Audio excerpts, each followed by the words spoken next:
কানাডায় বাংলাদেশি পতাকা সংবলিত জার্সি পরে ম্যাচ খেলেছেন সমিত সোম, আর তাতেই আবারও বাংলাদেশকে বিশ্ব মানচিত্রে গর্বিত করেছেন সমিত। কানাডায় সমিতের ক্লাব কাবালদি এফসি তাদের ফেসবুক পেজে এই ছবিটি আপলোড করে, যেখানে দেখা যায় একাদশের প্রতিটি ফুটবলার তাদের নিজ নিজ দেশের পতাকা বহন করেছেন বুকে। তাদের ঠিক মাঝখানে রয়েছেন বাংলাদেশের মালিক সমিত সোম।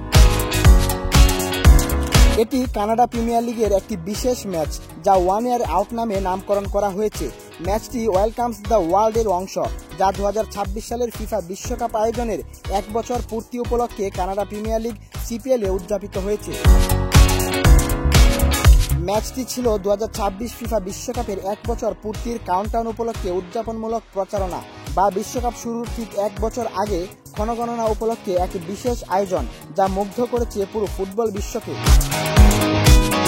তাদের এমন বৈচিত্র্যময় উপস্থাপনায় দেখা যায় প্লেয়াররা বিভিন্ন দেশের পতাকা সহ টি-শার্ট পরে এসেছেন মাঠে, যেখানে রয়েছে বাংলাদেশের পতাকা সহ অস্ট্রেলিয়ার 2টি, স্কটল্যান্ড, বেলজিয়াম এবং কলম্বিয়ার পতাকা, যা কানাডার বহুজাতিক ও অন্তর্ভুক্তিমূলক সংস্কৃতির একটি নিদর্শন। 2026 সালে কানাডা, মার্কিন যুক্তরাষ্ট্র ও মেক্সিকো যৌথভাবে ফিফা বিশ্বকাপ আয়োজন করবে, যেখানে কানাডা এমন ব্যতিক্রমী উদযাপন অবাক করেছে বাকি 2 দেশ মেক্সিকো ও যুক্তরাষ্ট্রকেও। এদিকে কাবালদি এফসি পেজটি সমিতদের এই ছবিটি আপলোডের পর থেকেই লাইক কমেন্টের বন্যায় ভাসছে। ছবিটি প্রকাশের কয়েক ঘন্টার মধ্যেই 69,000 রিয়েক্ট করেছে। কমেন্ট বক্সে সমিতের বাংলাদেশি ভক্তরা অভিনন্দন জানাতে হুমড়ি খেয়ে পড়েছে।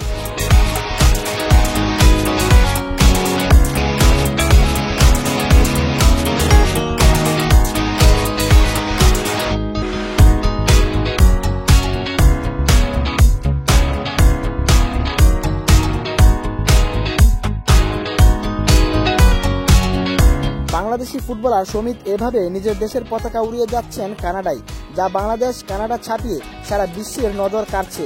বাংলাদেশ ফুটবলের নতুন গণজোয়ার সারা বিশ্বেই আবার নতুন করে পরিচিত হচ্ছে।